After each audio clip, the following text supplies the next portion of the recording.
recipe we usually have is making perfect puff-puff mix or perfect puff-puff every time. Well, in today's recipe I'll be sharing my perfect puff-puff mix recipe that's perfect for your small chops business and also for you if you just want to eat with your family and friends. Hi adventurous bakers, my name is Susan and I am the host of Sussy's Cakes Recipe. So in today's video I'll be sharing my perfect puff-puff mix recipe. Let's get started. The first thing you will be needing is your powdered milk. You can get your Dano, your peak milk or powdered milk, anyone. Then your nutmeg or your cinnamon spices, then salt and sugar, and then flour. These are the ingredients to be using. Then lastly I'll be introducing yeast. That makes the last final ingredient to be using. Then your scale, and then there's a pouch bag or the pouch I'll be using if you want to package it to sell, and then my hand wicks. You can also use your Ziploc bag, which is much more cost friendly. And another important thing you need is a well sealed container, airtight container. This is very necessary. You must have an airtight container if you want to make puff-puff mix. And remember to label it puff-puff mix so that you or someone else or your children don't use it for something else. And this is the yeast I'll be using. I have to tie it in this black nylon. I'll be introducing the brand later. So for my airtight container, make sure it's completely dry, it's not wet, and it's not dirty. This is very important. Make sure it's dried and it's not empty. Then I will add my flour into my bowl. My flour is already sieved. I'm going to leave a link in the description box beneath this video for the detailed recipe and also a recipe for a larger quantity.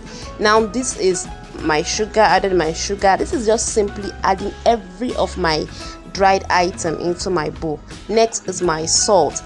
If you have been following my recipes before now, you know that salt and yeast do not mix. So I'm adding my salt first, then I added my nutmeg powder, my nutmeg spice, then my powdered milk. And I'm going to be using my hand wicks to stir this together. If you don't have your hand wicks, simply make sure your hands are clean and stir it together with your hands, or cover your airtight container and shake your container vigorously, like shake it very well. Then once this is ready, I'm going to be introducing the final most important ingredient, which is my yeast. And I'm used to using instant dried yeast.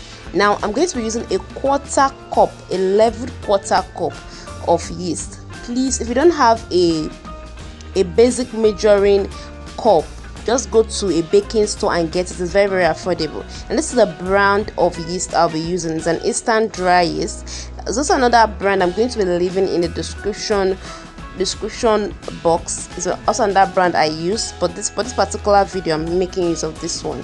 So make sure you put your measuring cup on a flat surface and pour in your yeast, and then I'm going to level it. Make sure it's leveled, not heaped but leveled.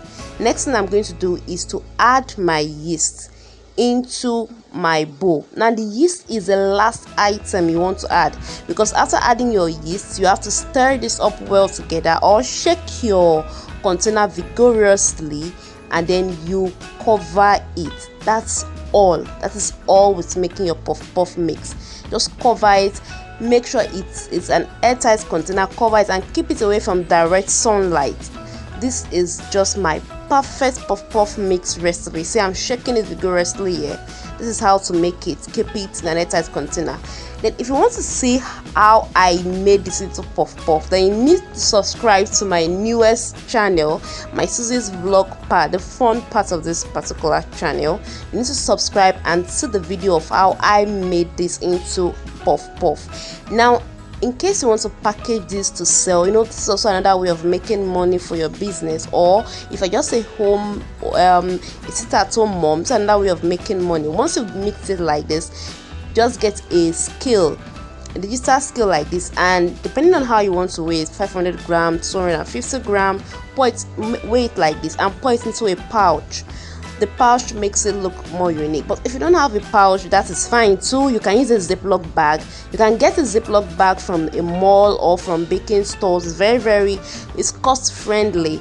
And then you pour it into your Ziploc bag and add your label, customized label, your brand logo, and seal. And so very simple. Just sit at home and be making cool cash. Well, if you are new to this channel, please remember to hit the subscribe button and press notification bell so that you don't miss any of my recipes I keep sharing every week. And also remember to invite your friends and practice and leave me a feedback. Remember to also check the link in the description box beneath this video for a step-by-step tutorial or a step-by-step written recipe of this puff mix recipe. So if you enjoyed this video, please leave me a thumbs up and leave me a comment in the comment section. And that's all from me for today on how to make my perfect puff mix. Thank you for watching. See you next time. Bye bye.